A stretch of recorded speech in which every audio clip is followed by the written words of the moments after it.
Hi everyone, welcome back to the Social Media Derby. We've got a great episode this week. We'll be covering Arsenal's back-to-back games in the FA Cup quarter-final and Champions League quarter-final first leg. The same for Liverpool, and then also Chelsea's win in the FA Cup quarter-final as well. But before we get into the episode, for those watching on YouTube, please subscribe to the channel, like the video, leave a comment and share if you can.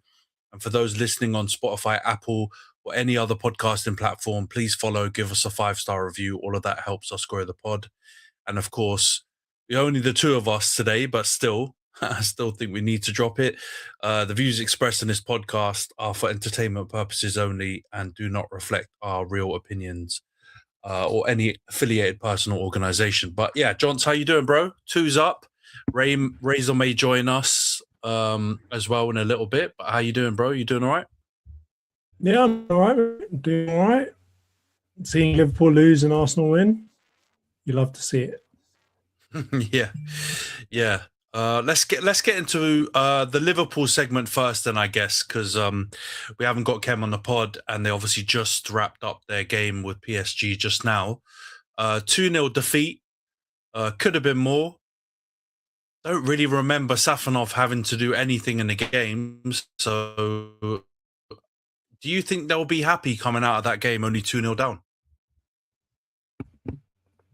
Considering what actually happened in the game, yes, they should be, because I can think of probably 3 different opportunities where PSG could have scored on top of the 2 that they already had. I mean, the penalty, in my honest opinion, I think it shouldn't have been a penalty, right?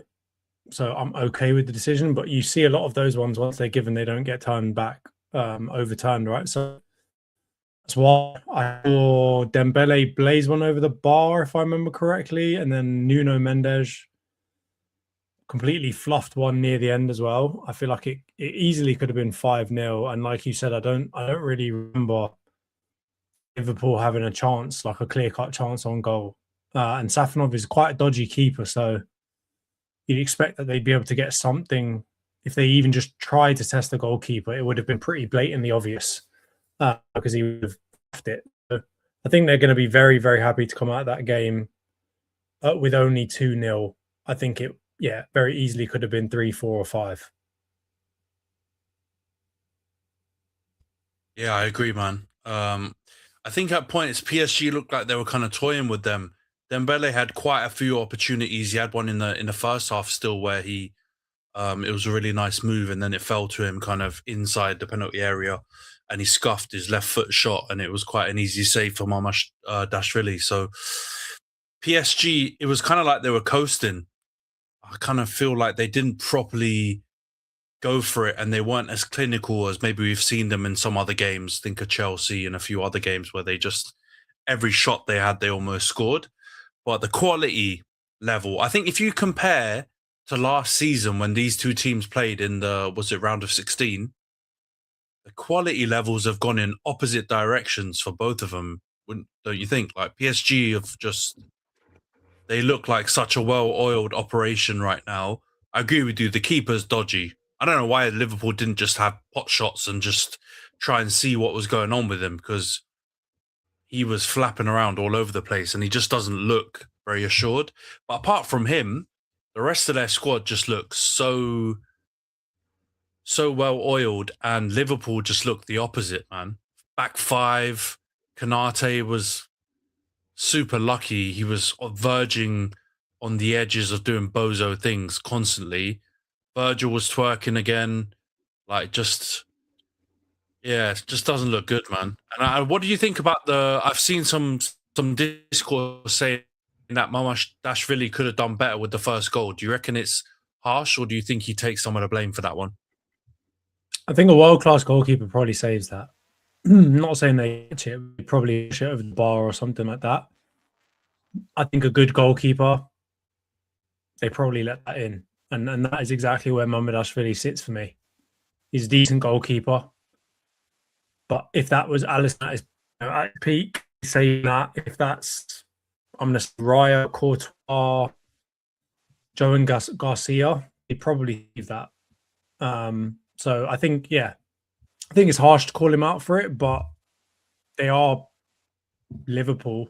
and they should have, or they do have a world-class keeper in their ranks. So you probably would be a bit disappointed. And particularly, I think the commentators were mentioning it, right?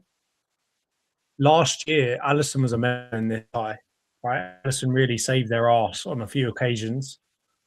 And I think probably the difference maybe showed a little bit today. But like I said, I think you could have put 3 goalkeepers in there and they still would have lost. Yeah, yeah, I mean, it's and that tells you something, but also that's still PSG could have still. I think they could have finished this 4-0, 5-0 if they were even just half as clinical as they were in some of the other games we've seen recently. So that just goes to point towards the quality gap between these two teams now. I literally think now going back to Anfield, even though 2-0 is not insurmountable, I just can't see a world where they turn it around. Like, not this Liverpool, not with like the fans and the vibe around the club so low.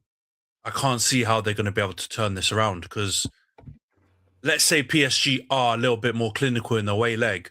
1 or 2 chances, they can bag one goal, 2 goals, and then I think that will kill all the momentum immediately. Do you think the tie is still over, even though it's only 2-0? I think the tie is over as soon as you are down to PSG, because I mean, regardless of what happens in the next tie, they are going to score, right? And I think the only way you beat PSG is if you get into a gunfight with them and your attack is better than theirs. But then you look at their attack and you think, whose attack is better than theirs? Right. So you really have to be defensively untouchable, I think, to stop them from scoring 3-4 goals. So yeah, I think the tie's over.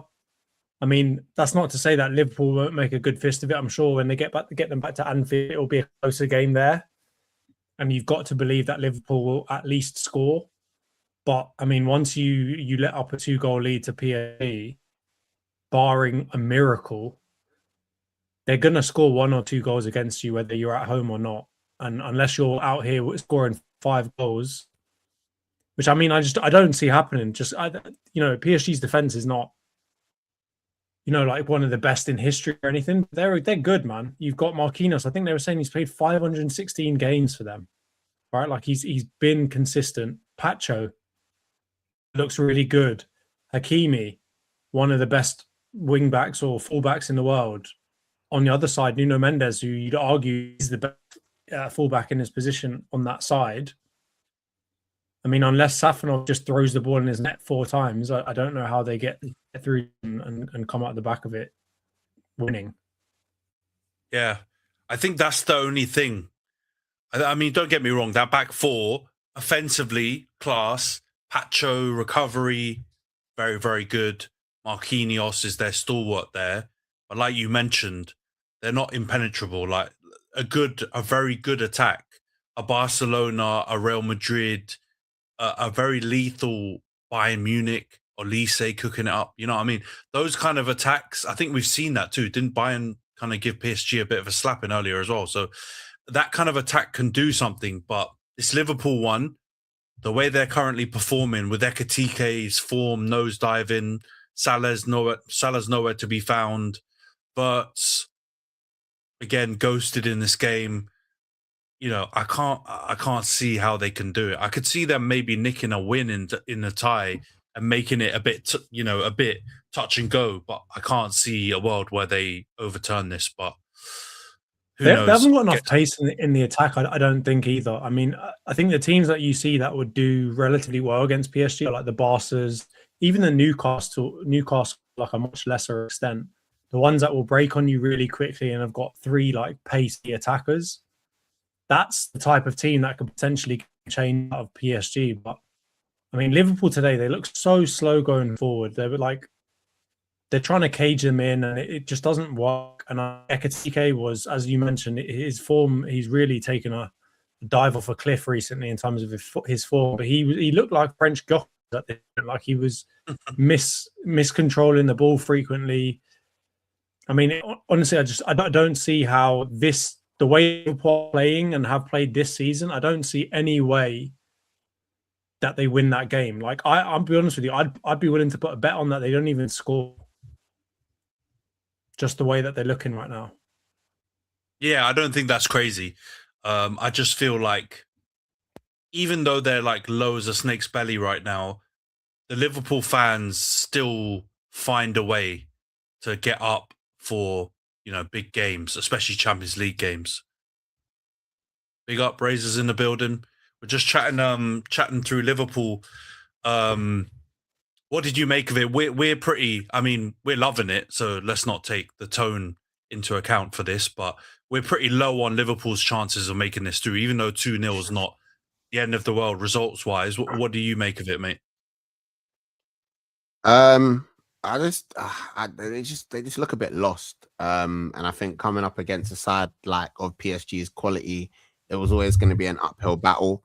I think, yeah, they've given themselves a mountainous task. They've given themselves a mountain to climb in terms of being involved in that second leg. But yeah, it's not over. Do you know what I mean? Like, you know, certain Liverpool fans that don't turn up to pod when their team aren't doing well will be saying stuff like, you know, we have Champions League pedigree, like we have history. Do you know what I mean? So they have they've earned the right for people to think that of them in Europe, I think. And yeah, it's not over till the fat lady sings.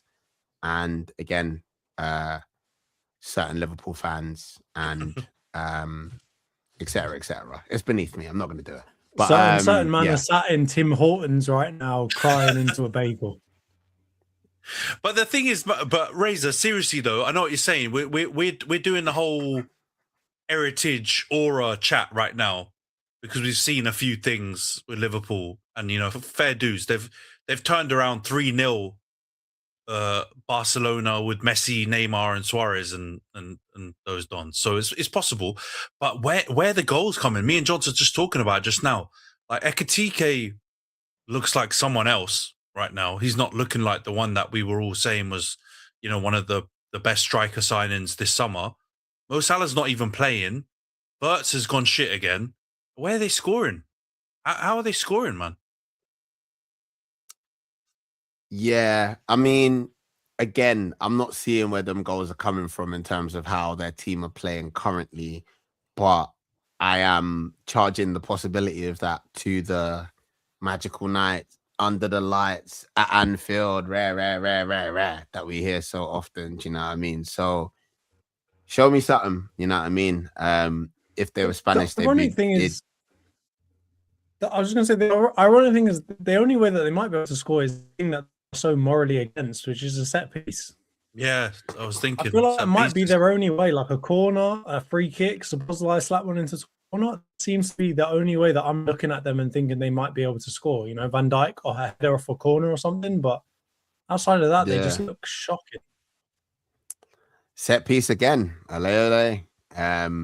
Yeah, man. And I like, obviously people have become a little bit like, not going to say the word that I was going to use, but people have become a little bit mad around the set piece element of the game. Like, set pieces have always been an element of football, and the fact that Liverpool have an absolute wizard when it comes to dead ball situations in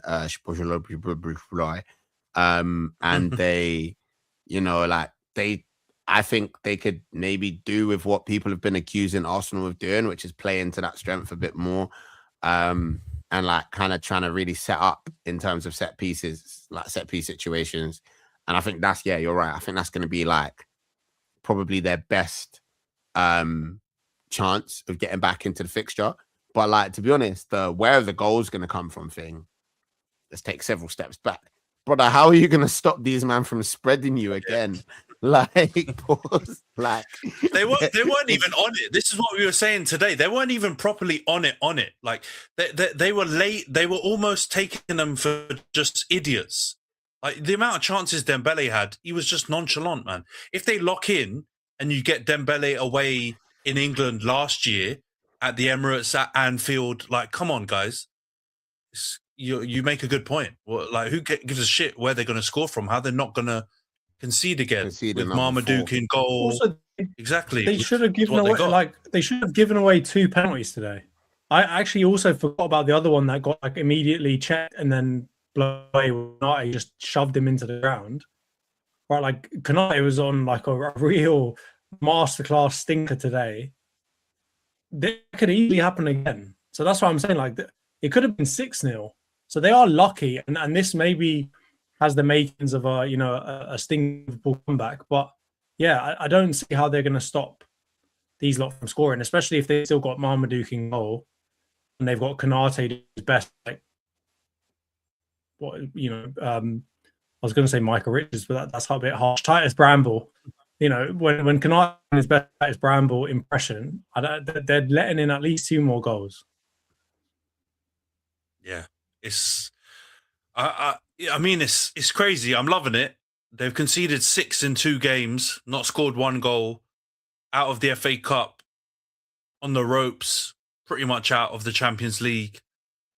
Struggle in the Premier League. I mean, man did them a favor by winning in Sporting with the coefficient stuff now, because 5th place can maybe squeak them in. But what a diabolical season! What, like, for champions who took the foot off the gas, went to Ibiza partying for 3 or 4 weeks at the back end of last season, to just descend into this chaos that we're seeing. I'm seeing all of these gurus online now saying that Slot is willing to leave if they agree a good payout. Like, apparently Wirtz has come out and criticised Van Dijk, or gone against Van Dijk's claim that they gave up in the game against City. Like, it's all popping off, man.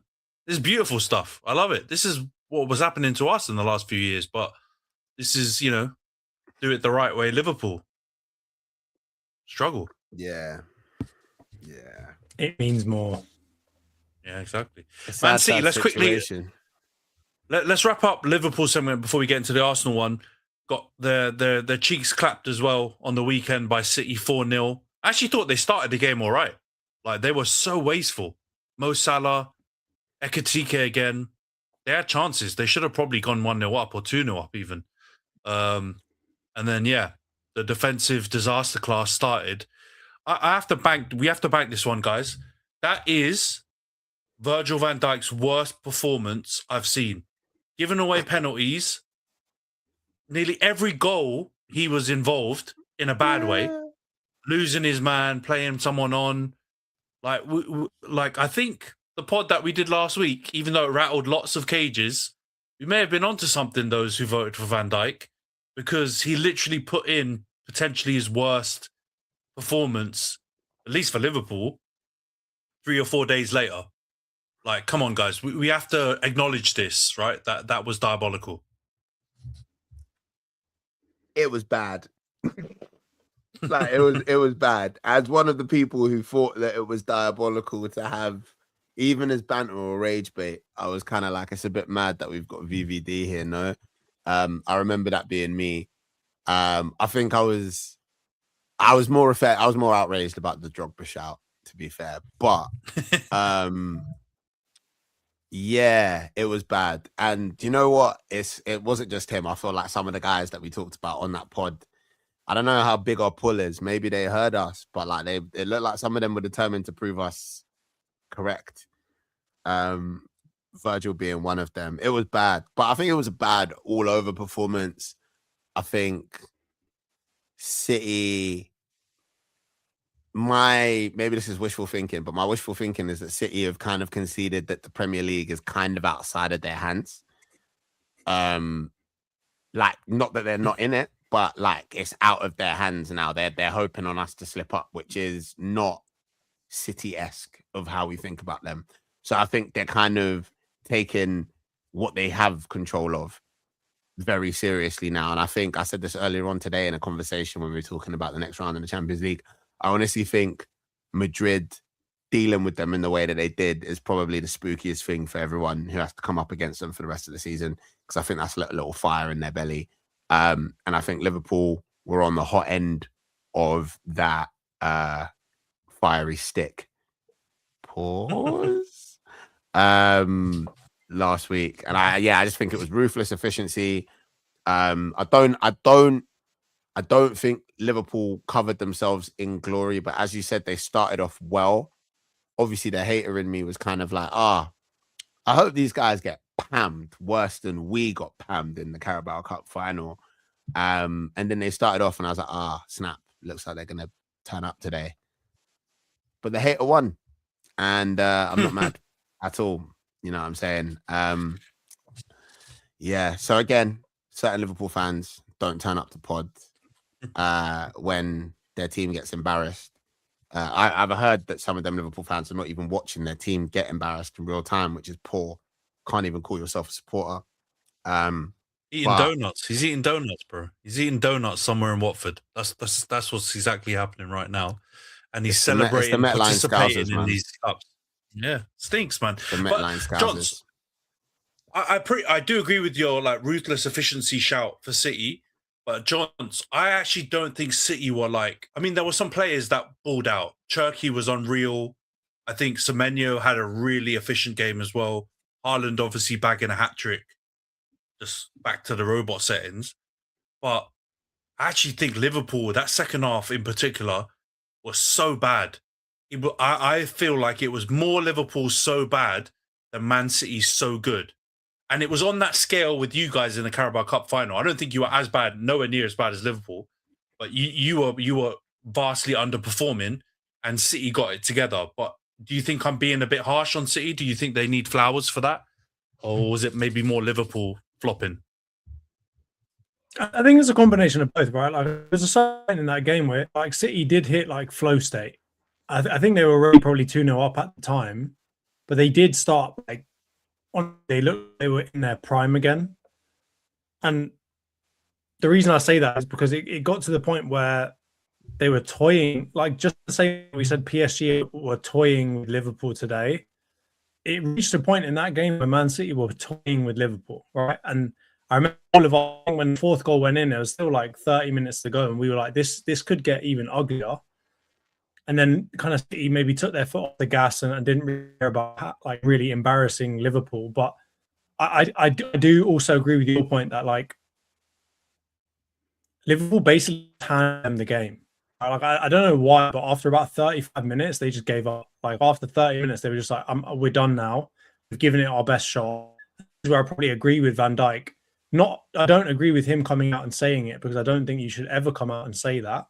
That's something you say to the team in the dressing room or whatever else, but you don't come out and say that publicly. But I do feel like they did give up. And when we say they gave up, I particularly mean Van Dijk gave up.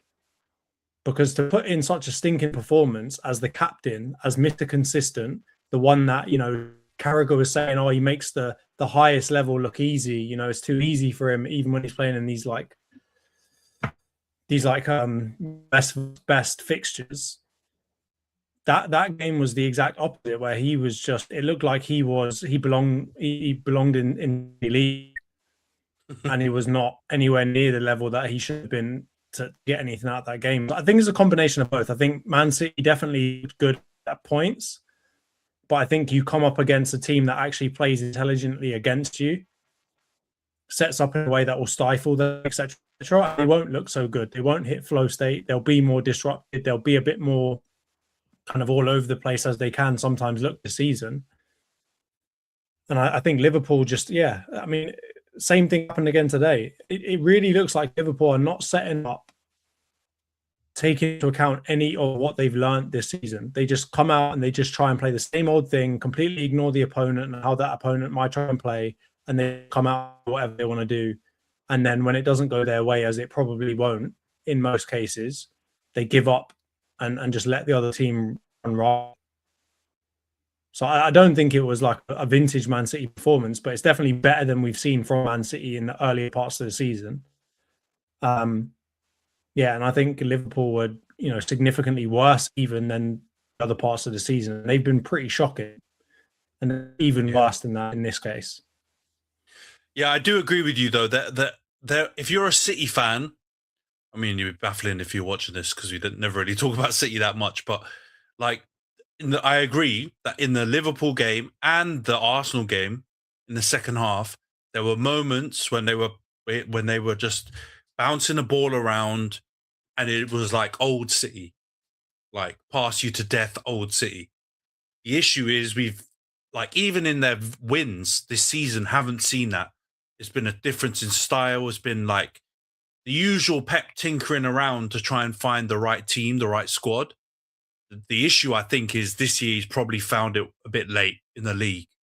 Although it's still, who knows? Maybe it's not late, late enough to help you guys get the league, but it's definitely late enough, I think, for them to be happy. But yeah, Liverpool in disarray, and I agree with you about the Van Dijk thing coming out and saying that they gave up. Crazy shout, but in a way, I agree with you. I think he's being honest. I think he just threw in the towel second half. I don't think he's been like that most of the games. I think when we've criticized him, he's made poor decisions. Which again, I think for the O'Reilly penalty, he made a poor decision. But I think after that, his head went and he lost all heart and he just collapsed.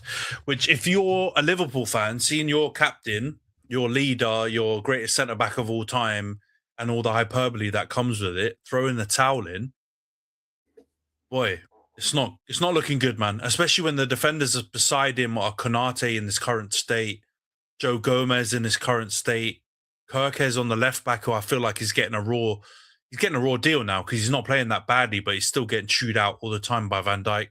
It's just this is the real key to me, right? Like, I feel like the problem with Van Dijk, as you know, Kim was kind of gushing about him earlier or on a previous pod, right? I mean, when it comes to his talent, his raw ability, his physical ability, his technical ability, and so on and so forth, he's got all the tools that have made him what he is, which is in conversation for one of the best centre backs we've seen in the league. I think the bigger problem we've got to worry about now is the attitude. He's surrounded by players that he doesn't necessarily respect. I think first of all, I think he's also surrounded by a manager and a style of football that he doesn't really respect. And as soon as it happens, he turns into Bruno Fernandes. I say that, and I say with the context that Bruno Fernandes, I don't think I've ever seen him give up. I've seen him throw his toys out the pram, and probably commit some cynical fouls and get really annoyed and this, that, and the other. But I've never seen him chuck the towel in and, you know what, I'm done now. And that's the biggest problem I've seen with Van Dijk over these last few games, these last few months, is that he genuinely feels like he doesn't even look like he wants to be there anymore. Like, he looks like he wants to get the hell out alongside of Salah. He wants to, wherever Salah's going to go, he'll go with him, because he doesn't seem like he gives a shit about the players. It doesn't seem like he's got a great rapport with any of them anymore. Like, he doesn't seem like he really wants to be there or be part of that system and that team anymore. And that is not something I've ever seen about Van Dijk. He can make a mistake. He can, have a bozo moment, whatever else. But to throw in the towel and to just basically say all of these lot around me are shit and I don't like this manager and this, that, and the other, like, that's something I don't know if you recover from that. Yeah, it's not something that's going to be easily solved for sure. I think the other thing we got to just throw into the mix is his level's dropped. I don't know if it's physical, but his level, his performance level, as well as the attitude, has dropped. And maybe that's like the chicken and the egg.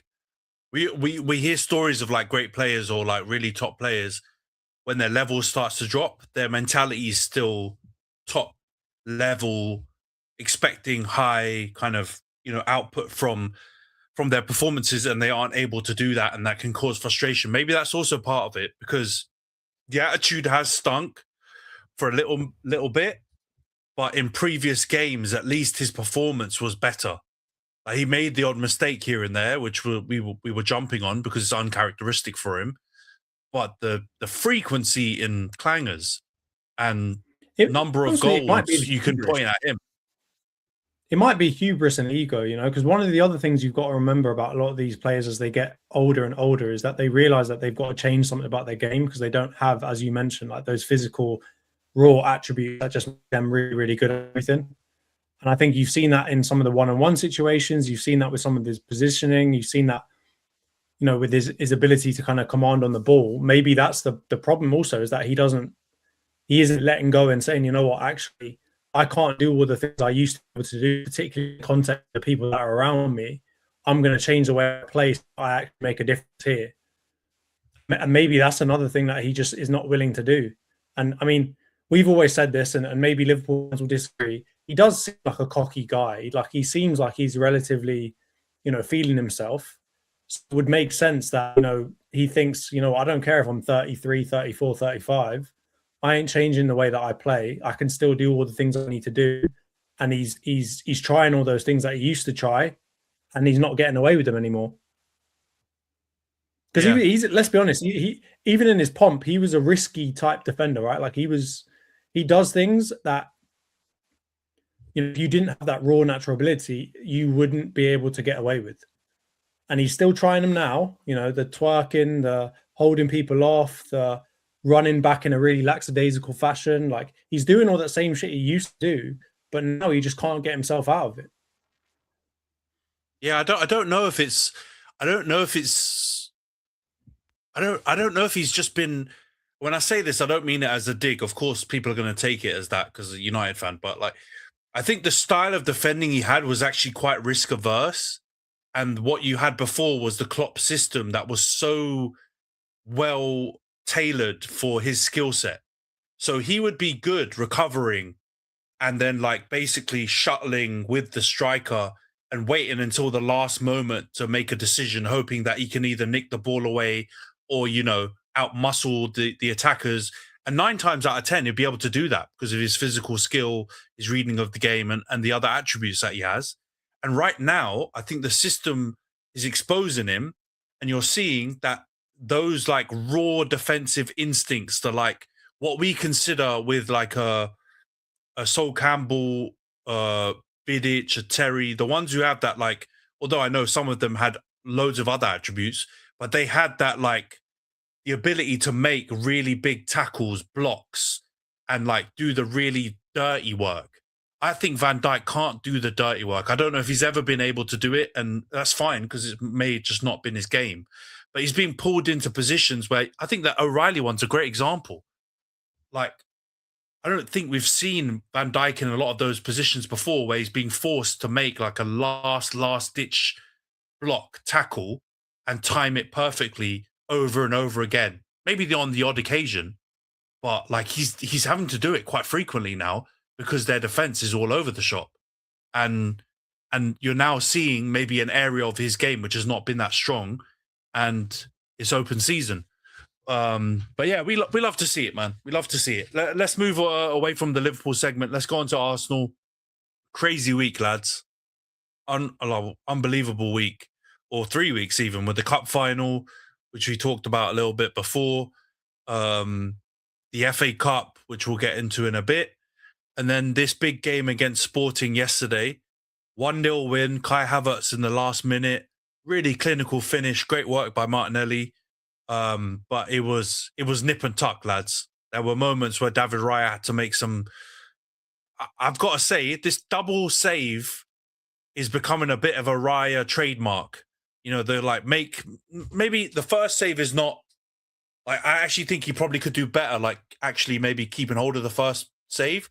But he's so quick to jump up and block the next one and just like completely kill the chance. And he made a couple of big saves yesterday.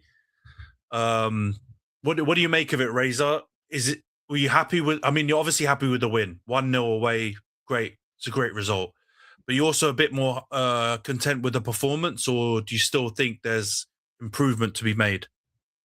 I think there's a lot of improvement to be made, but I think, as is, we say this almost every time we talk about football, but definitely seems Arsenal, like everything is very reactionary in terms of how we discuss football nowadays. Do you know what I mean? And I think if you take into context a lot of the factors, like our form has been in a bit of a dip, the fact that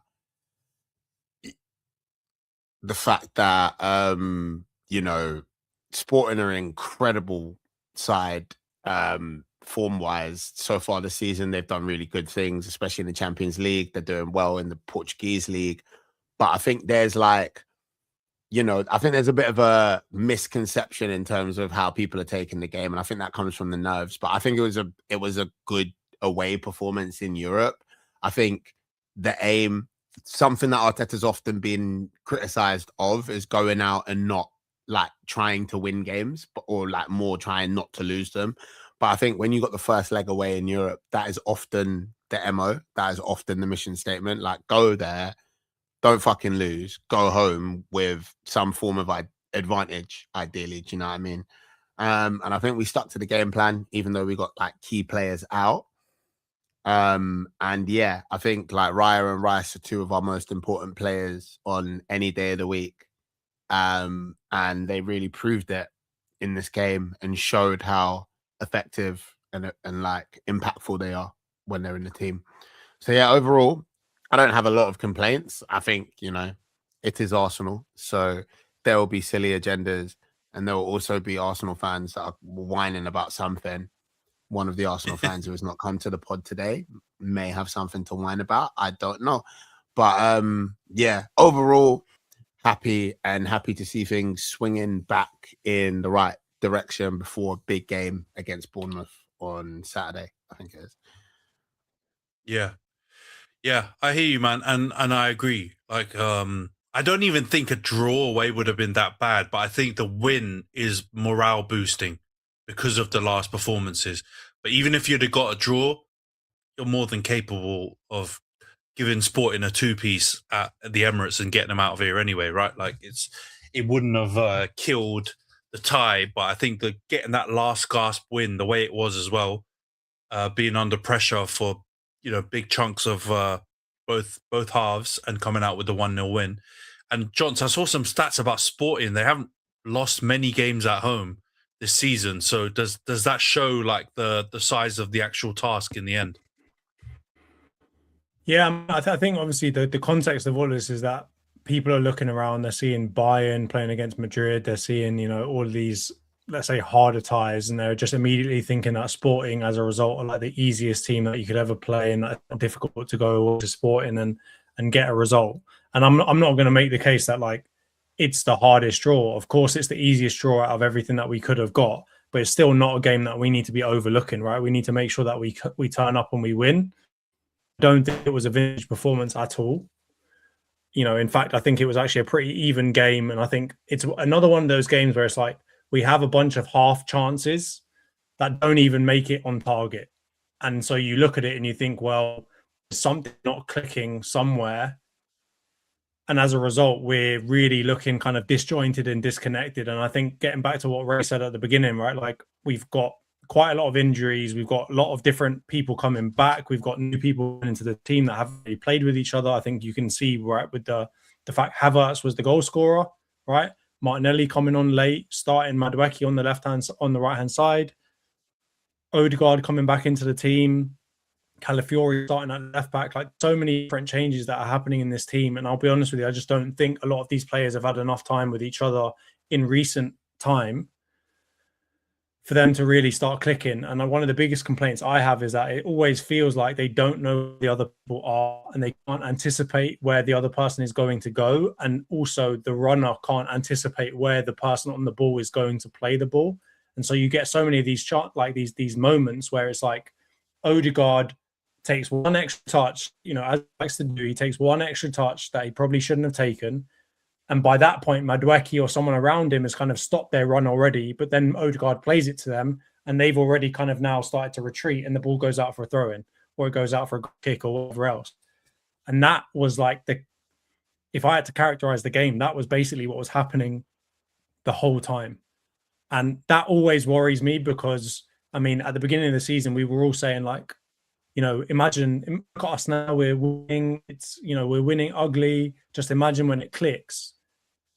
And it still hasn't really clicked in a consistent manner over let's say 3, 4, 5 games in terms of our style of play. And so that kind of worries me a little bit in terms of coming up against Bournemouth next, particularly because Bournemouth I know they're not having their best season, but if you watch some of these Bournemouth games, man, they always stay in those games, right? And they're usually high scoring games. They've got a lot of really underrated players that make a big difference.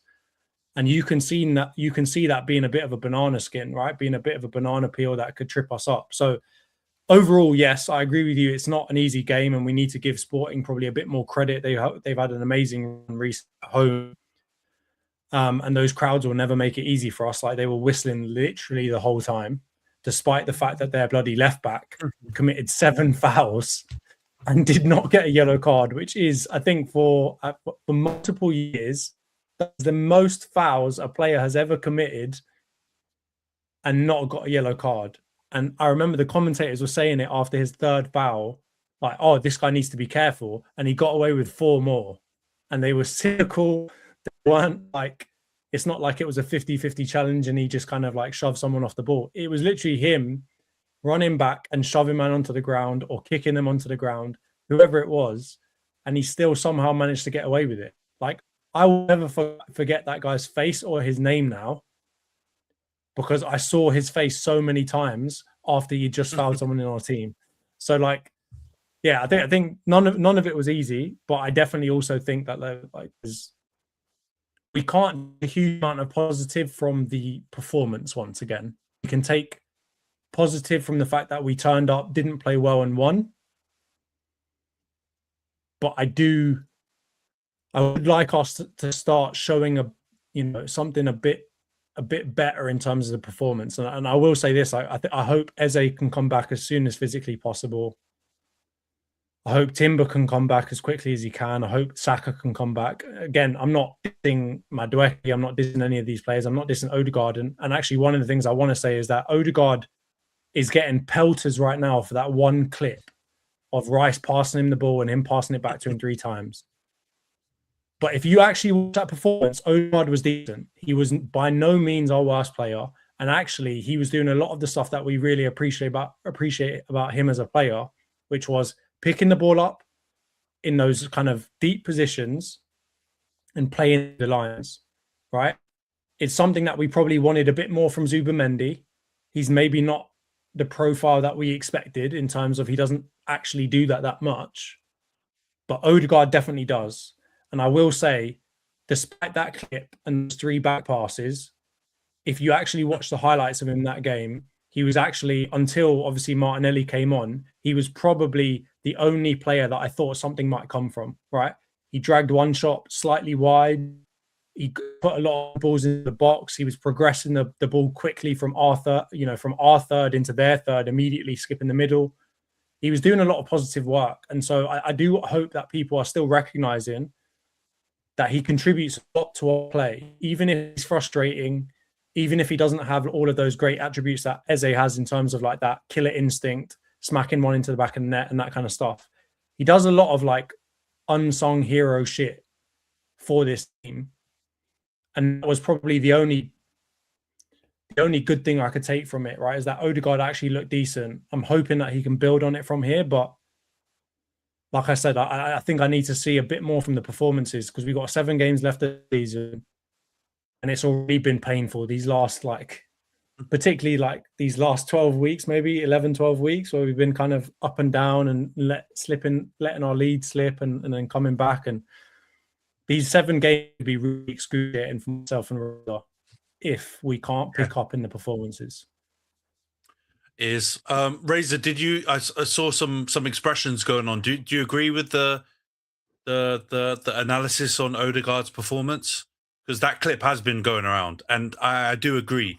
Odegaard is he's the number 1 target for abuse right now within the Arsenal social fan base, right? Do you agree with that? He performed quite well, or are you still skeptical on him?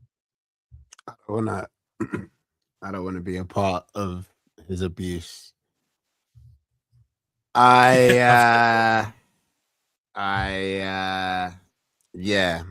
agree with Jonty's sentiment, which is that he probably is suffering from what a lot of modern day digital online football discourse is, which is people seeing highlights, or in this case lowlights of a game, and building an impression around that.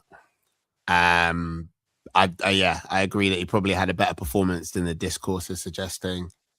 I just think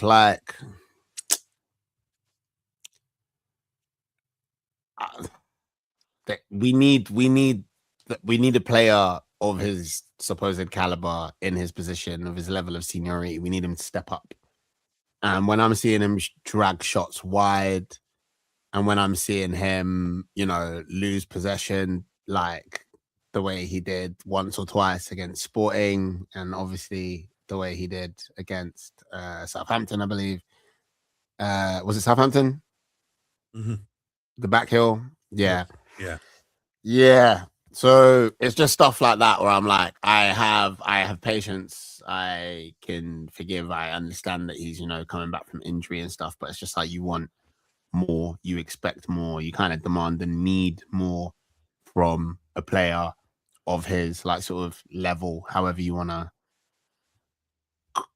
categorize that, you know what I mean? Especially when we have lots of big names out, be that because we're rotating or because we've got injuries. Do you know what I'm saying? So yeah, I agree.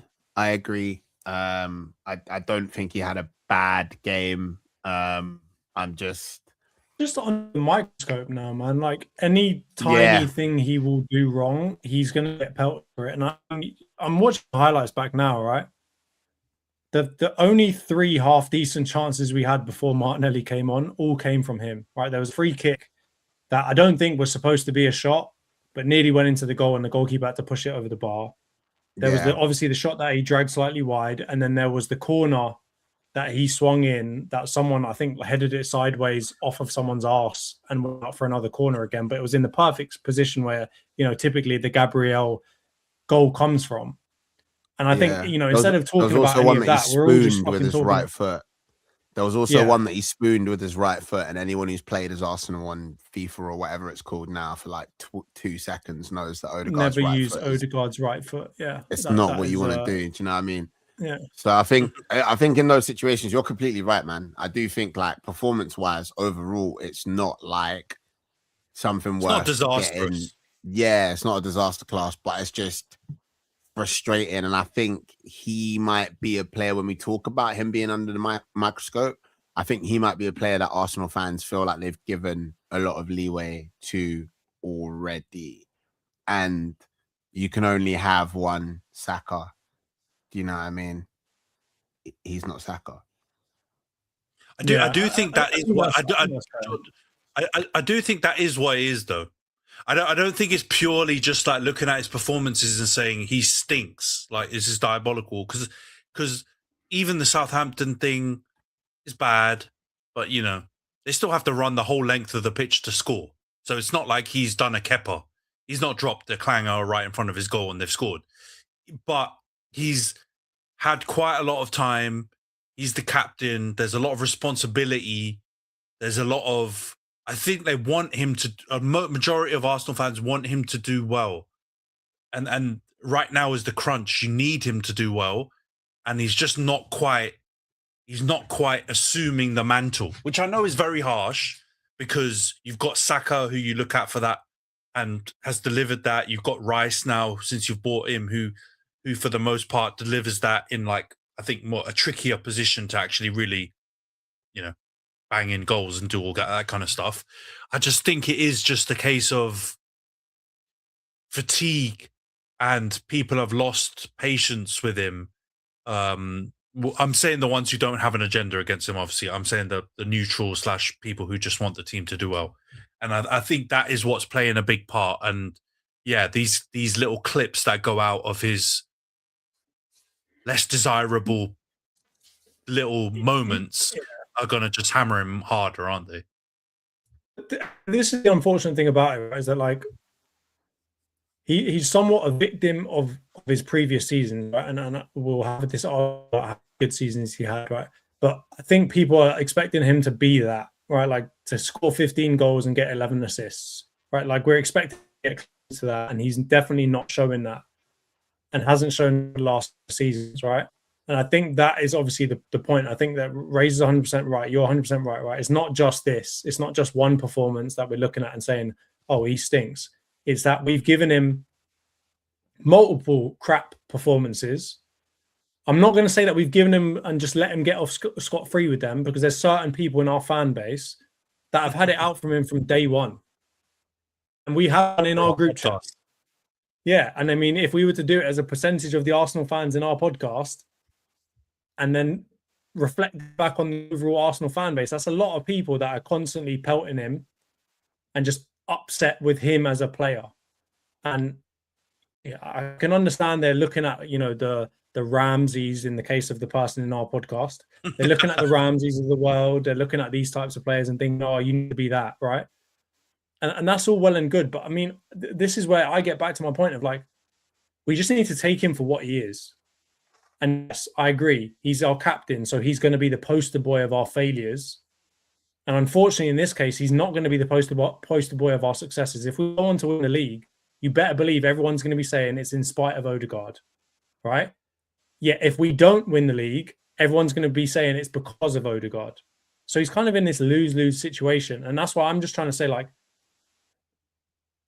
I think we all just need to take him for what he is, which is he's a good connector. He's a good build-up player.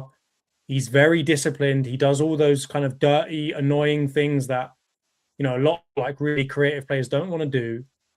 And that is the player he is. He is not the Eze. He is not the Cherky, the De Bruyne, Bruno Fernandes of our team. And I think the quicker we can all accept that, the happier we will all be, as we won't put so much on him. And maybe we need to really start looking at everyone else. We need to start looking at, I mean, I'm not saying that we're not already looking at them, but we do need to start looking at attackers. Like yesterday, one of the biggest things I saw about that game is I was looking at our attackers and saying, guys, this is a fucking Bournemouth attack right here.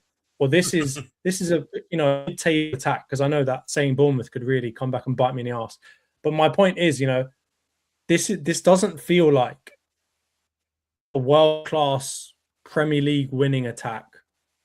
And I know we had a lot of players out, but that's probably something else that we need to look at too, is like, do we actually have really world-class players? Like, look at our front three versus PSG's. Look at our front three versus Barcelona's. Look at our front three versus Real Madrid's. Look at our front three versus pretty much anybody still in the competition except for Sporting. And do we get anywhere near any of them? Liverpool's one is shit now as well. But yeah. On paper, on paper at the start of the season, a lot of neutral fans would have taken Liverpool's front three. I actually think to this day, on paper, disregarding like how things are going currently and what might be in the balance now, I think a lot of fans would potentially, a lot of supposedly neutral fans might even take United's front three over Arsenal's front three, just in terms of having consistency in the level on the right and the left in terms of your best front three versus our best front three.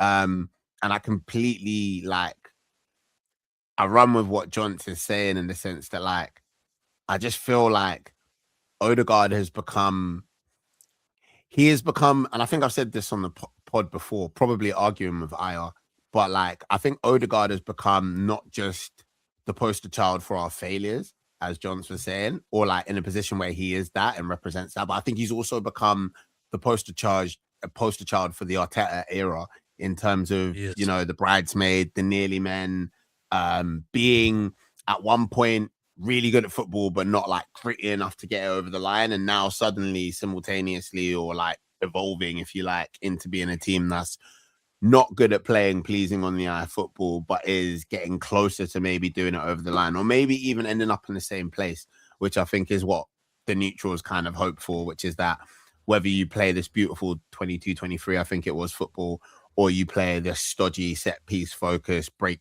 teams down football, you still end up with the same thing. And I think Odegaard has become the poster child for that not knowing, that inconsistency, that lack of assuredness, that insecurity that a lot of Arsenal fans feel. And how fair it is, how valid it is, I would probably feel a bit more that strongly about if he didn't wear the captain's armband, because that's what comes with wearing the captain's armband. You know what I mean? So get on with it. He's Arteta on the pitch. It's true though. It's true though. He's mentality wise. He's seen as Arteta on the pitch. So, exactly, he's the exact example of what that Arteta style of football represents, which is don't take any risks. Just do the smart thing all the time, even if it frustrates the life out of everyone. Don't take any form of risk or a magical moment, right? It's almost the exact opposite of what we love about Eze, right? He's not always going to do the smartest thing, but it's going to result in him doing stupid things, but also like, him slapping one into the corner. And I think Odegaard is essentially the opposite of that. He's all in the right thing, taking all those touches, playing it back, and trying to pull the defender to him, and this, that, and the other. And we're all just like, guys, that didn't get us for last years. Like, you've got to take some sort of risk, and he doesn't do that. The question I wanted to ask you, Johns, do you feel like when we were playing our best football of the Arteta era, this almost golden, half golden era that everyone keeps talking about now, that they miss in terms of Arsenal, do you think Odegaard was still the poster boy for Arteta on the pitch during that? Has his game evolved or changed and dropped off? And is that because of him, or is that because of what the system has evolved into? I think his game has evolved into the exact style that we play now, right? So 22-23, I think he was swashbuckling, right? He was going out there playing linked really well with the right-hand side of the pitch, right? It was like him, Saka, and Ben White, right? We're really linking up well with that side of the pitch and getting a lot of success. Why he so many goals, but also why Saka had one of his best seasons, why Ben White had one of his best seasons, right? And I think that also goes back to the mentality of Arteta's football, right? That 22-23 season, we weren't expected to do anything, right? Everyone thought we were going to come 5th or 4th or whatever else. No one was expecting we'd get anywhere near the title, right? And unfortunately, what I've seen is, like, I think Arteta is trying to maintain the progress, and that is his number one focal, that's his focus, and that's been his focus over the last two seasons, is maintain the progress and make incremental steps forward. And I think what we're asking for is, like, take that extra step. Like, we might extend ourselves too far. It might not be successful, but take a bit of risk. Go back to the way that we were playing before. Go and try and do something that, snatch the title away from everyone else. Don't just, like, the way I characterize our football today is 65%, 75% of the time, we will win the title with this way of doing things, which is we're not going to make crazy mistakes. We're going to break teams down. We're going to play the odds. We're going to play the probabilities, and we're going to hope that we win as a result, right? Whereas in 22-23, we weren't giving a shit about the odds. We weren't caring about probabilities. We were just saying, you know what? We're a young team. We're going to go out there and play our style of football, and whatever happens, happens, right? And I think that's the change I've seen in Odegaard's style, is that he takes fewer and fewer risks as time has gone on, right? He gets into positions. We've seen it so many times. We break a team and we're like, Odegaard, pass the fucking ball. Pass it to Martinelli. Pass it to Saka. Pass it to Gyökeres. We just, like, make it out of your feet, take a maximum of 2-3 touches and play the ball to someone else. And what does he do instead? He keeps touching it, trying to perfect opportunity to put someone through that's going to literally be on a plate with them and they can't fuck it up. And that is the evolution of his game. It's matched to the evolution of how Arsenal play and our general attitude and mentality, which is look for the perfect opportunity. And it's certainly that, under Wenger, we used to get called the team that passes the ball into the back of the net. I'd argue we are more that now than we have ever been before. Right? We're just going to break you down and wait for the opportunity. It doesn't matter whether it comes in the second minute or if it comes in the 92nd minute. We're going to wait for that opportunity, and we are banking on the fact that you will give us an opportunity to score, and we're banking on the fact that we're clinical enough in those scenarios to win the game. And I think that is the perfect characterization of what happened yesterday. 91st minute, Kai Havertz gets one in the perfect position. It's pretty much the only chance we have in the entire game, and he scores it, and we win. We take our money and go home. And I think that is the frustration of Arsenal fans today, is that we are not used to playing that type of football. It's not the Arsenal way, to use a Liverpool term. And that's where people moan about Arteta, and that's where, unfortunately, people moan about Odegaard as well. Yeah, I do agree with that. what do we make of is the Southampton defeat now a little bit softened because of this win? Because we haven't really talked about it. It was obviously the talk of social media, the football fandom after it happened. I guess it was the shock of the round. I mean, while Liverpool got absolutely slapped, I still think probably more people focused on the Arsenal game because Southampton were in the Championship. It was kind of not expected. Do you guys feel, Razor? Do you feel any? I mean, you can't feel better, but does this win over Sporting kind of soften that blow a little bit, or are you still pretty upset and angry that you went out in the FA Cup? I don't think I was ever upset and angry. I'm sure there were Arsenal fans that were upset and angry about it because they're upset and angry about fucking everything. But yeah, I mean, okay, excuse me. We had the discussion extensively over the summer at the start of the season, last season, the season before, you know what I mean? Like, what constitutes success, what constitutes progress in terms of this team. And I don't think the FA Cup, if any Arsenal fans are being real with themselves, I don't think any of them thought it constituted like a massive or a significant step forward. Obviously, you want to win games, you want to win trophies. That's something that, like, similar to what I said about the Carabao Cup. But I think, like, the ones, for me personally, in terms of being upset or it being softened or whatever else, like, it's almost like, okay, the banter's there, but away from it, it's like, okay, the two that I really want to be in, we're still in.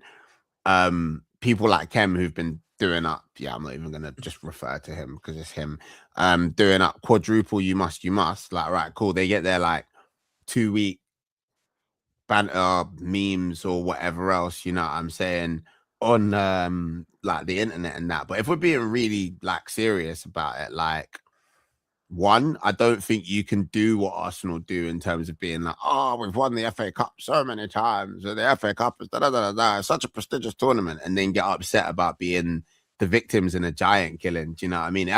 If you want to call it a giant killing, because respect to Southampton, they're not a little boy club. You know what I mean? They've been in the Prem recently. They played some fantastic football on the day, and they wanted it more than us. They were way more up for it than us from like pretty much start to finish. Do you know what I mean? I thought we were going to nick a draw, go through to extra time, and anything could happen. But even then, like, it would have been harsh on them. And I think, yeah, like, for me, in terms of if we're talking about how upset I am, do you know what I mean? Am I disappointed? Do I think we could have played better? Do I expect maybe more from the club? Do you know what I'm saying? From the team, yeah, maybe. Do I think the team that was put out should be able to beat Southampton or any championship side for that matter? Yeah, maybe. But yeah, in terms of being upset, I just don't think it was really upsetting. I watched it with a bunch of Chelsea fans, and they were all like, ah, and I was like, okay, you know what I mean? Yeah, it was a prime banter result, and yeah. Because of the way it happened, like, you know, last minute goal, off the back of the cup final defeat as well. I just think I think the only, like, you lose in the FA Cup, it happens. Like, I'm pretty sure last season, Liverpool lost to Plymouth, right? Like, this season, Palace have lost to, I can't remember what the town was. It wasn't Mansfield, was it? It was Macclesfield, maybe. Yeah, I might be it wrong. was Macclesfield. Like, giant killings happen in the FA Cup. That's the whole thing about it. And I don't even think this was a massive giant killing. I think the only concerning thing, if I was an Arsenal fan, was your rotation has been, I think, correctly lauded as being really strong. And I just think it was a rough night for the defense. And normally you've got, like, we've seen Kepa have a stinker, you know, very recently. I don't even blame him. Like, I think he had, Ben White didn't have a good day at all. Mosquera looked a bit shaky. Even Gabriel, for the moments that he was on the pitch, he didn't look great until he got taken off. Like, all round, it was just a bit rough on the defensive end, which is your strongest part of your team. So that's the only thing. If I was an Arsenal fan, that's the concern. And you're right; they deserve to. It wasn't a smash and grab. It wasn't some sort of dodgy decision or something completely gone left field that knocked you out. They deserved it. They were better than you on the day. Yeah. Yeah, Yeah, I facts. think that the only thing that we have to bear in mind here is like, I mean, who in their right mind thought the quadruple was going to happen? Think the answer is no Arsenal fan thought the quadruple was going to happen, whether they let on and tried to say it and this, that, and the other. No Arsenal fan with any sense thought that that was actually going to happen. And I think the big thing is that it was a matter of time as to when that would, like, when these things would happen. And to be honest with you, I that they happen now so that we can actually focus. And I'm not doing copium. Obviously, there is a certain amount of copium to it because there's nothing else we can do at this point. But like, we're going into like the real title race end of the season.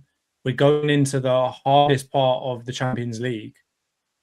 I mean, if this is what needs to happen for us to actually focus, then I'm all right with it. And also, if it means I haven't got to see fucking Kepa play again, I'm all good for it. Right? Take us out of all the shit cups where Kepa might play, and I'll bow down and kiss the ground that you walk on, because I don't need to see my man play again. All right? Whether it's next season, the season after, I hope I never have to see my man bad in this game again. Don't care. Well, he wasn't. Antony, no. He was not good. Yeah, I get what you're saying in the sense that it wasn't a howler, like he didn't throw the ball into his own net or like give it to one of the opposition strikers. But what you saw last night, I shouldn't have to speak more on the difference in terms of just like how we're set up. It's more of a unit. It's more of a unit when Raya's there. When Kepa's there, I can see the defenders all look like they look uncertain. They don't like when Raya's there. I feel like it's the chemistry bars on FIFA type thing where the players automatically play better when Raya's behind. He's in net. When Kepa's there, goes from green to orange or yellow or whatever, and all of those individual players don't play to the same levels that they do, and the cohesion isn't there. I hear that. I've tasted blue tuna. I've taken blue tuna, and I'm not going back to fucking fish fingers. All right, bluefin tuna only from now on. I don't need to see my man play fish, again. Bro, so I don't know what this analogy is. It's a crazy metaphor for my man. I also don't think it's just in terms of how he plays defensively. Like, we've spent a lot of time. I think everyone has spent a lot of time either lauding Raya for being amazing or weirdly trying to act like he's not amazing. I don't really know what that agenda's about recently, but distribution. And the main reason why I say, like, form-wise, Raya's been the best keeper in the Prem, and Donnarumma turning up didn't really make a change in that for me. It hasn't really made a change in that for me, is because the Premier League is such like modern football. Your keepers need to be good with your feet. You need to be able to be a sweeper keeper. Be everything. And he's just really, really fucking class at it, man. Like, sporting game, I know opinion about here, but like just seeing him like halfway out, halfway up our half, like going in for a header against like a fucking opposition striker and not being worried about him or where the ball's going or what's going to happen next. Yeah, man, he's that solid base that I think the team, the other players, the defense, the fans, the manager, I think everyone else feels a lot more at ease when he's in between the sticks. And finding, and like Jonty, I never want to see Kepa play again. Finding someone who's going to be willing to be the number two, who's going to be an effective number two choice keeper to that is going to be really, really difficult, because anyone who's worth their salt probably isn't going to want to play behind someone who's playing so well and is so established with the team.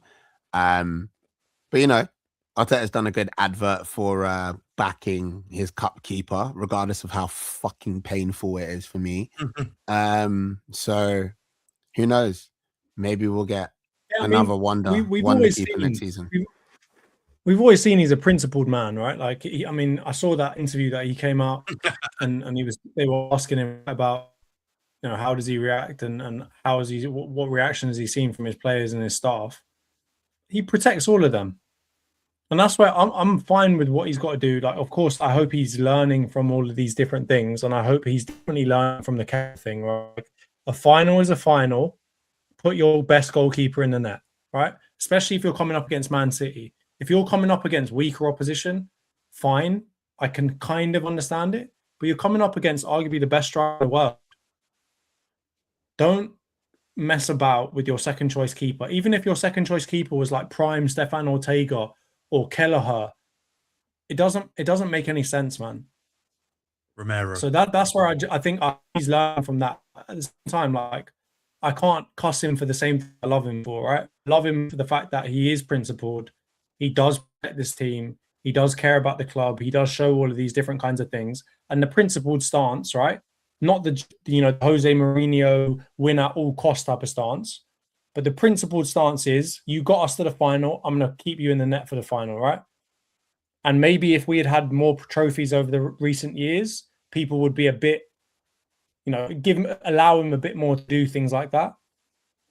But with us being so starved, it just didn't make sense to put Kepa in the net. And I think we paid for it in the end, right? Not saying that we would have gone on and won that game, but we definitely wouldn't have let that goal in if Raya was there. So, yeah, I think, coming back to your original point, I think we're out of the FA Cup now.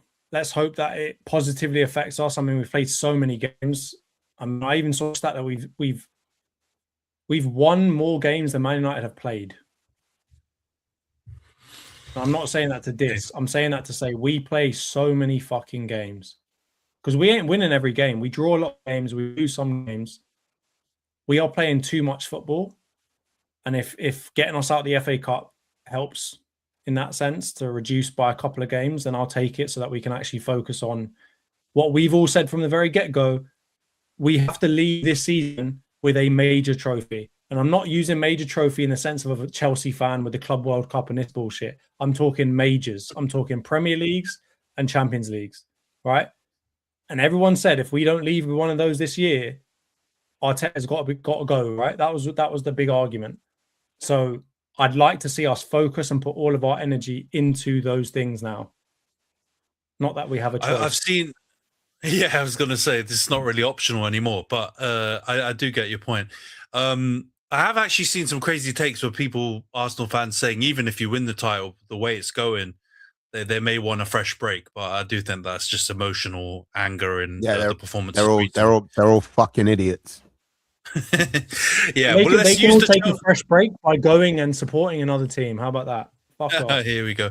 Let's segue into the Chelsea off the back of that point that John's just made. But before we do, shout out to Arnie Slot in the chat. Agree with you, brother. Let's keep the ball man in the job. We love the suffering. And also Heavy for the shout out as well. Big you lot up in the chat. Chelsea 7-0 Port Vale. We're gonna fly through this one. Does it mean anything? Who gives a shit? I found out Port Vale is in Stoke, which is cool. We learnt that on the weekend, didn't we, Johns? But apart from that, I mean, what is it? It was. I don't know if that's cool. Game. I don't know if that's cool. Fun fact, bro. Again, I don't know if it's fun. It's a fact. It's a thing that you guys learn. We've all learned where Port Vale actually is now, which I imagine everyone came into this call not actually knowing that. So we've learned something. Yeah, exactly. But I think we should glide past the win. We all expected Chelsea to win as badly as they've been performing. They went full strength. Rosinha wasn't messing around. So we knew that they meant business. You guys talked about focusing on bigger fish to fry, in other words, right? Your big trophies that you can try and win. This is the only thing they can win, right? So they need to go all out for it. I hear it. Well done to them. They got the win. And yeah, they've got now, who have they got in the next round? Is it West Ham? Oh no, Leeds, sorry, in the next round. Oh, yeah, Leeds. No, it's Leeds. It's Man City, Southampton, yeah. So, I mean, that is a potential banana skin because Leeds have done them twice this season already. So, yeah, we may not see them in the final. Do me something. Daniel Farker, come on. Turn up, my friend. Honestly, Leeds are decent, man. They are decent, so I wouldn't put it past them. Please.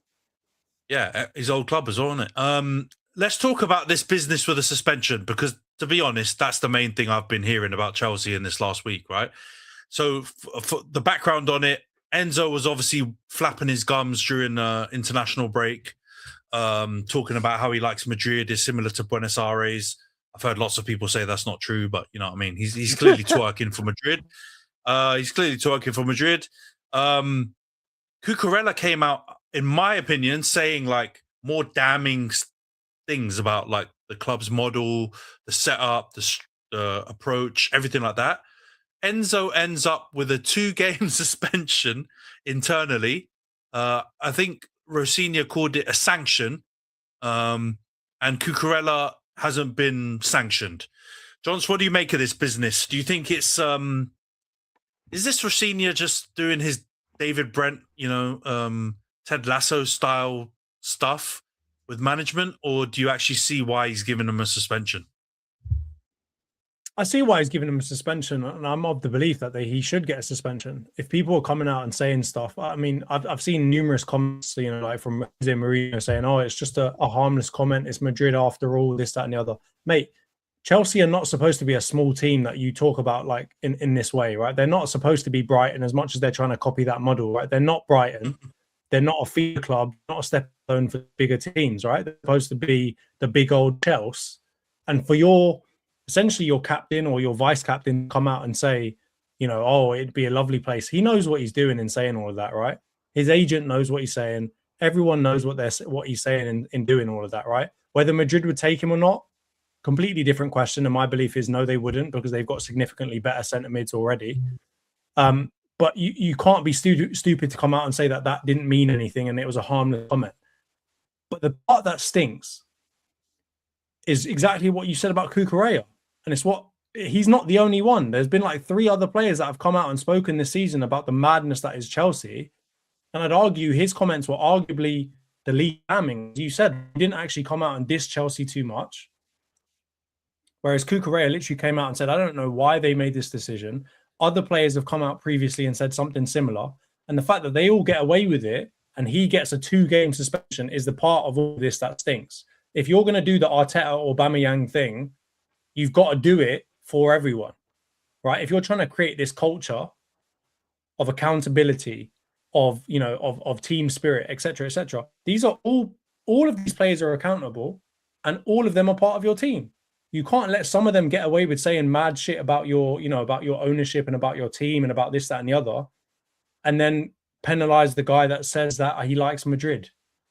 Right, like that's the part I think that stinks out of all of this. And I think particularly with the fact that Mr. Word Jumble comes out every 5 seconds and says some more bullshit about he's trying to create like the perfect team spirit and this, that, and the other.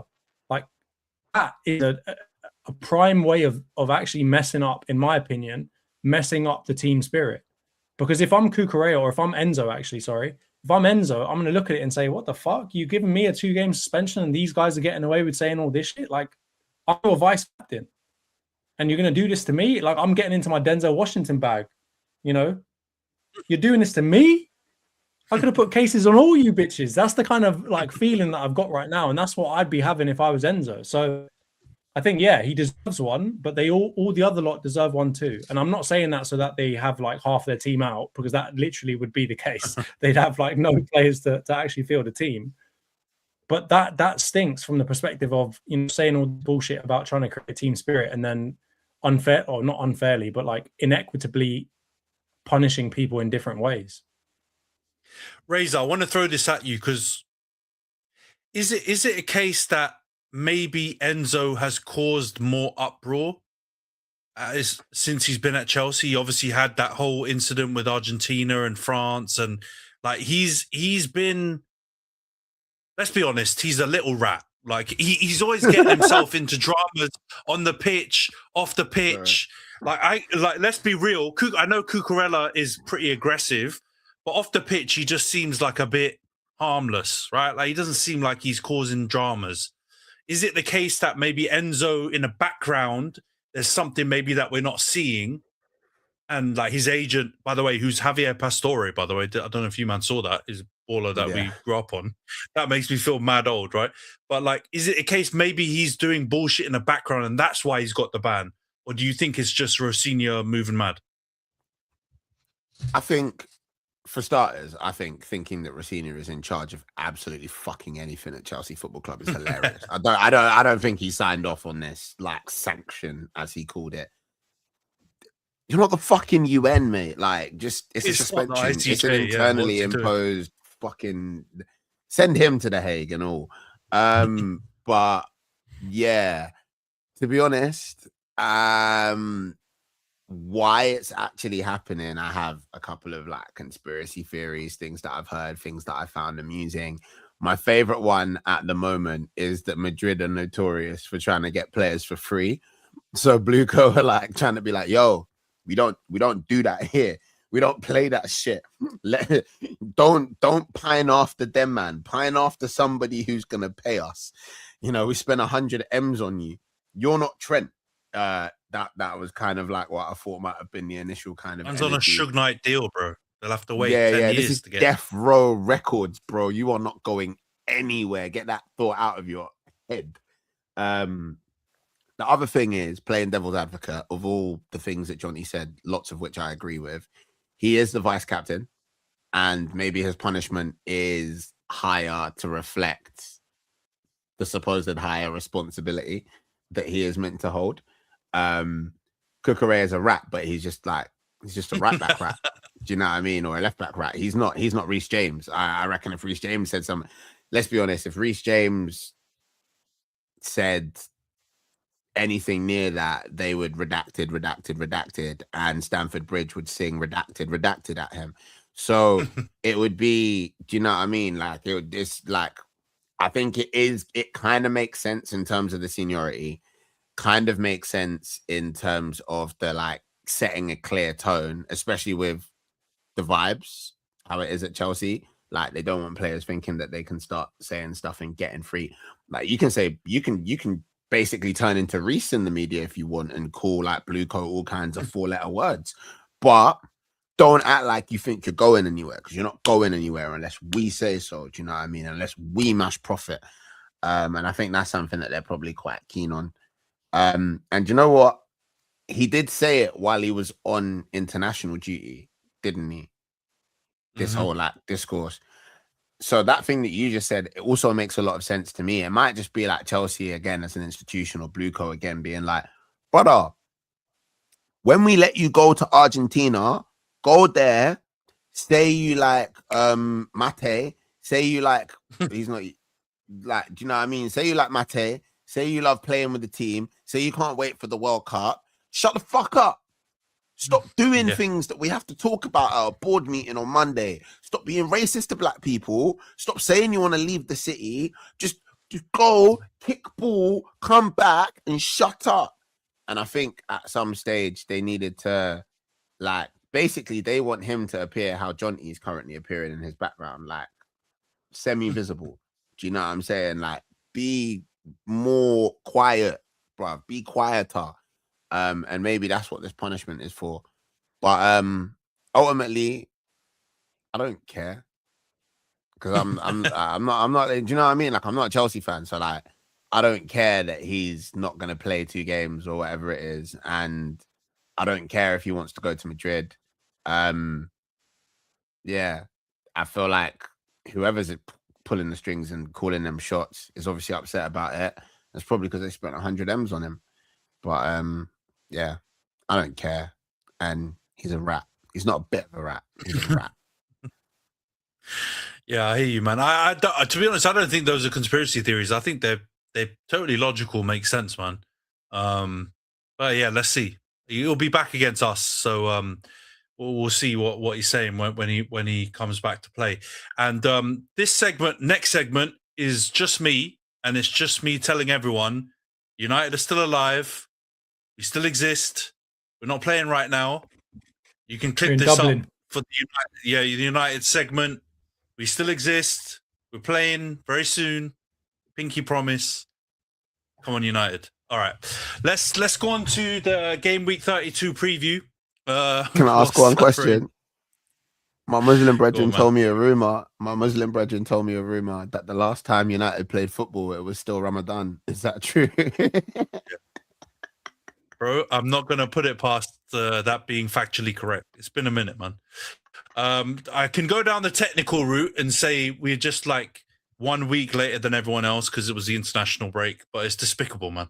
I'm watching training, videos of them in Dublin or wherever it is in Ireland. Like, You're back starving. in pre-season.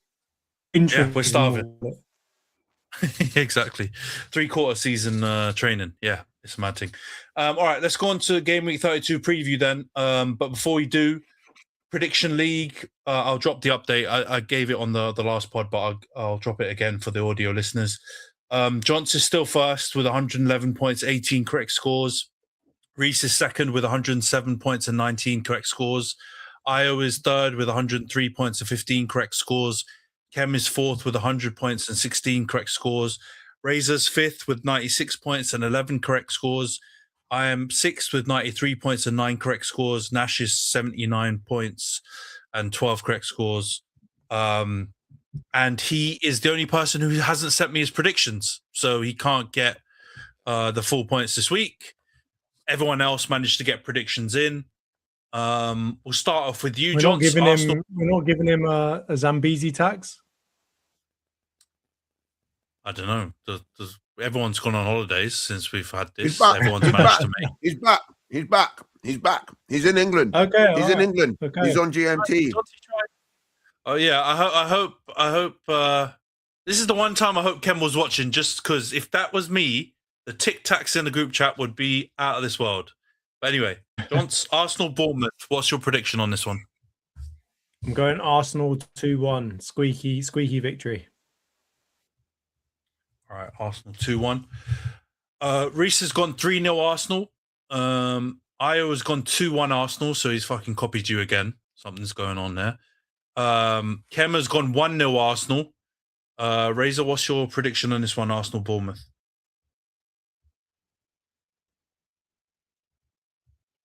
(3-1) Arsenal. All right, 3-1. I considered that. Yeah, I was thinking about that. I went 2-0 Arsenal. And yeah, Nash didn't send it through. All right, let's go on to Liverpool Fulham. Johns, what's your prediction for Pool against Fulham? 1-1. The misery continues. Beautiful stuff. Reese has gone 2-1 Liverpool. Io has also gone 1-1. Like, what the fuck is going on here? This fucking guy. What is this guy doing? What is going on? He's hacked your phone or something. How the fuck is he getting every single one of your predictions? All right, yeah, he's gone 1-1. Kem has gone 2-1 Fulham. His head's gone crashing out. Tim Hortons. Razor, what's your prediction on this one? Liverpool Fulham. 2-1 Fulham. All right. All right. What's my prediction on this one? I think I went draw. Yeah, I went 1-1. And yeah, Nash. I'm just going to skip out Nash since he didn't send any scores through. No, don't skip him out. Yeah, you can keep on saying, just say it every single match. You just got to keep repeating. He didn't send any scores. Diabolical stuff, man. Sunderland Spurs. Johns, what's your prediction in this one? 2-1 Zerbi's first game. 2-1 Sunderland, because I also saw a stat that said it's been exactly 100 days since Tottenham actually won a match in the Premier League. Talking about Ramadan, bro. They didn't win a game since before Ramadan. Like, it's crazy out here. It was 2025 since the last time they won. All right, Reese has gone 2-2. Io actually has gone 2-2 in this one as well. And Kem has gone 1-1. Razor, what's your prediction, Sunderland Spurs?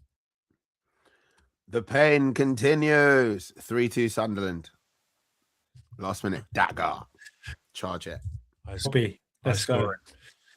Yeah, Robbie Tax, man. I've gone 1-1 draw. I just think De Zerbi, man.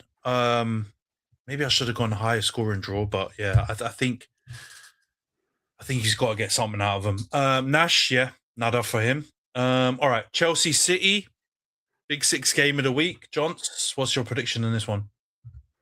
3-1 City.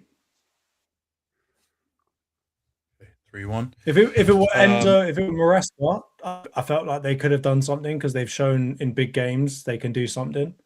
But this guy, he's lost the dressing room. He's lost his head. He's lost his thesaurus. 3-1. I think that's the only thing he hasn't lost. I do think, though, come on, guys. He's been put in an impossible position. He's not prepared for this role. He's been fast-tracked way too much. He's getting pelters from every single direction. Some of the stuff I've seen has also been not in good taste in like some of the I don't know if it was Athletic or one of the local like online papers or something. They're hammering him to the craziest degree. He's just not ready for that role, and that whole entire club is a shambles. It's harsh, man. The problem with him is that he's not keeping a low enough profile for my liking. Because I said this, I said no. I said this when he got brought in. I was like, his peak. He's getting set up. Keep your head down. He's not. Excuse me. I was literally like, use this as your opportunity to show the world what you can do as a gaffer, and a team that's more suited to his levels and capabilities will see that and hopefully recognize it. And I think he's almost done the opposite. We've all been there before, you know what I mean? Like, you know, ended up in a situation where he makes it. Yeah, bro. Like we've all ended up in a job role or playing a sport at a level that was too high for us, or with a worldie that we do not have the financial capability to maintain. You shut up and you hope that your boss, the line manager, the gaffer, the babes don't notice for as long as possible. That's the MO. And what he's done instead is rolled around with a high vis badge going, I am Will from the In-Betweeners. Yeah, I'm gonna use, I think, an analogy that Razor will particularly, you know, this will resonate with him. He should be writing and recording the album. This is not the album rollout, my friend.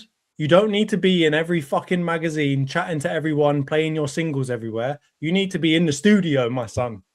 You need to be writing and recording, and no one needs to be hearing from you for the next 3 years until you get to a point where that album is ready to be released. This is triggering, but I agree. Yeah, I hear it, man. I tried, Liam, bro. I tried. I feel bad for you, man. Reese has gone 1-1. Head's gone. I don't know if he believes. I don't know if he believes that. Though. That's a mad. That's pure copium. That is pure copium. Proper. I was gone 2-1 City. All right, so it didn't copy on this one. Fair dues. Kemmer's gone 3-2 to Man City. Razor, what's your prediction in this one? PE Teacher FC 1, Bald Drippy Guy 3. Pep has definitely upgraded the wardrobe quite substantially in the last couple of years. He got that shit on. He's definitely sponsored by Stone Island. Yeah, he got CP Company is is City sponsor now, isn't it? So I think it's just part of the gig. All right, I've also gone 3-1 to Man City. Nash, nothing for this one. All right, United Leeds. Jonts, what's your prediction in this one? Gotta wait fucking Monday. Honestly, the Premier League stinks. So many of your games. Don't act like you're not used to it. Don't act like you're not used to it. No, I'm never going to. I'm fighting against the machine. I'm raging against the machine. I'm not going to get used to fucking Monday night kickoffs. That stinks.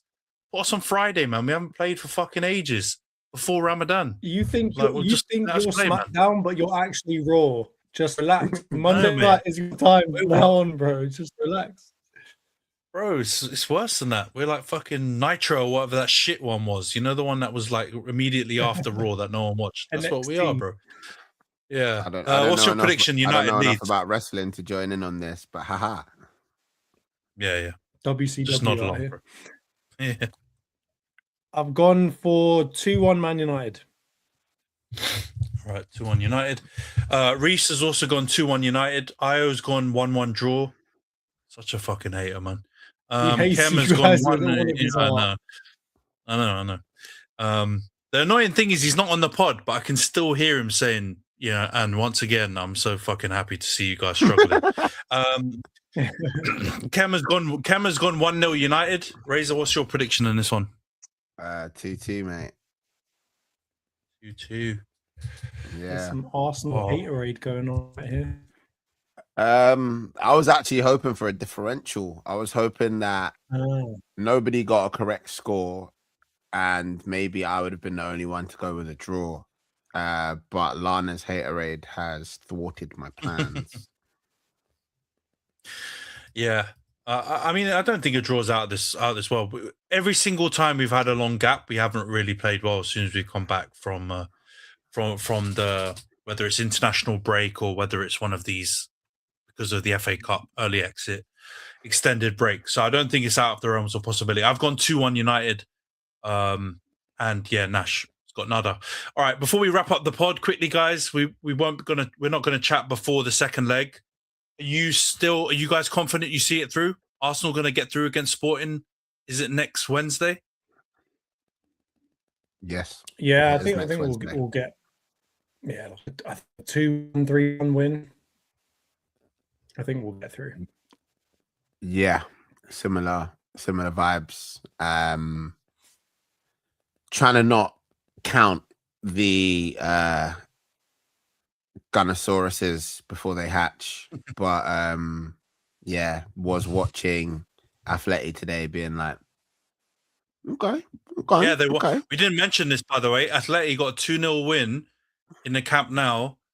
I think Barca got a play sent off, right? Kubasi got sent off, so he's going to miss the second leg. I mean, you guys surely got to be happier with that option, right? Or am I wrong? We've played Atleti and won already, but last season I'm pretty sure we'd played PSG and won already. Yeah. Does it make a difference? I don't know. It's the Champions League. You got to just try and just the whole quadruple you must thing. Yeah. The funniest thing for me was I immediately disengaged from believing that was possible because it would require us winning the Champions. People talking about winning the Champions League like it was a guaranteed thing. I was like, oh, so you smoke crack? Cool. Bro, it's literally I love the jokes and banter of it. It's hilarious, but is there a team in history that have ever won the Champions League as part of I don't even want to say quad, even a treble or a double, even the first one they won.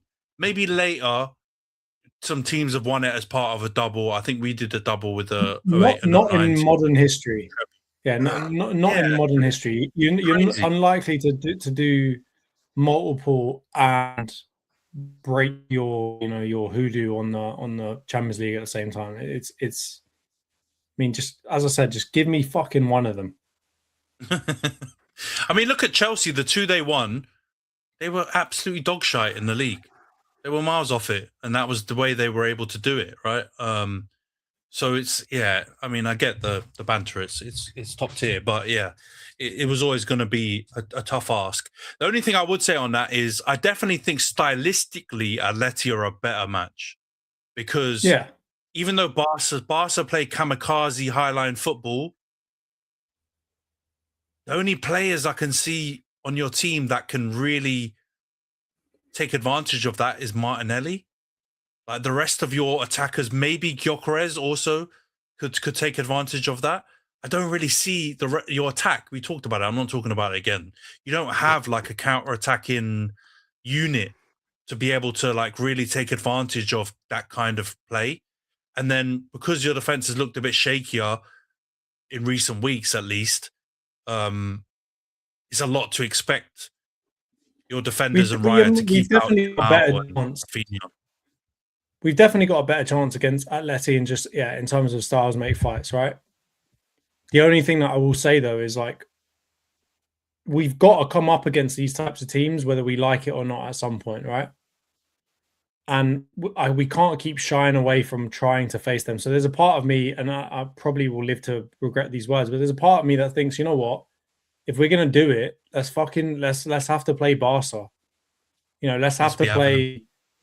Yeah, let's be having them to a certain extent. But I mean, the way PSG are playing, I know that Bayern look crazy good and Vince Kompany's doing an amazing job. But Like, it looks like PSG are probably going to get to the final on the other side.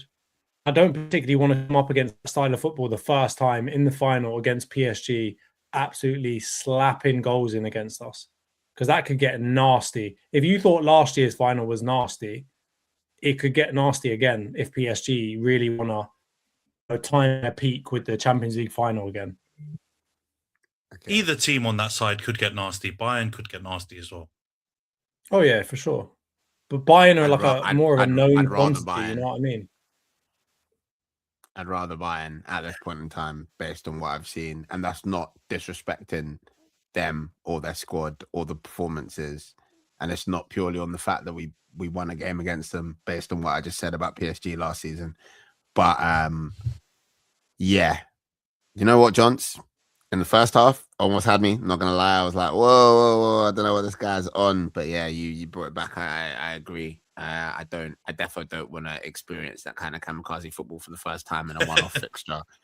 I almost thought I was gonna put you on your second strike, because earlier on, John said Odegaard was in a lose-lose situation, whether we win or we lose. And I was like, yeah, but one of them, he's got a fucking Premier League winners medal. It's not really a lose-lose, is it? And yeah, I was going to open a case against you, but the Rico is resting for now.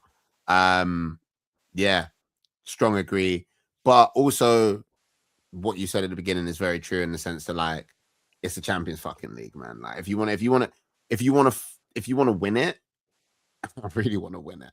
But if you want to win it, you're going to have to be the best team. You're going to have to be the best team in Europe. And that means beating whichever team you come up against. So I don't think we can shake at the thought of a Barcelona or even a PSG or a Bayern Munich. We have to be in it to win it, and we are definitely in it. We've definitely got 1 foot in that next round, so got to act like it. To quote Timothy, stop shaking. Yeah, not at this stage. You're almost in the semi-final. You're gonna face good teams from now on, pretty much. All right, Liverpool PSG, they're done, right? We can wrap this up right now. Put skis. 6-0 on aggregate. Never. One man said never say never. The other said 6-0 on aggregate. And you know what? I'm going for the crazy shout. I don't know if 6-0, but yeah, both your points earlier are right. I can't see how Liverpool going to score. Can't see how Liverpool not going to concede. That is a clusterfuck. That just almost, that is double certainty they go out, to me anyway. We pray. I mean, the other thing you got to bear in mind, PSG don't play until. Yeah, they got the weekend off. That's another thing. Sorry, I'm so sorry. Dembele's going to come back rested. He's going to have his legs in those like weird balloon things that LeBron uses all the time. Like, he's going to fucking run to go, mate. It's so unfair. It's so unfair. They didn't have Barcola. I know those other guys are mad, but Barcola's been balling out this year. He's been like one of their better attackers. It's caused the like Kvara being on the bench a little bit, Doué being on the bench quite a little bit more than they were last season. And they didn't have Barcola like in this game. So I don't know what the timeline is if he's back. Ruiz as well. No Ruiz. You know, their goalie's a bit of a madman. And Liverpool still, I think, have got no prayer. So let's hope we talked into existence. But yeah, it was all right. So we're expecting Arsenal, even if it's closer than me and John are saying, we're still expecting PSG to get through.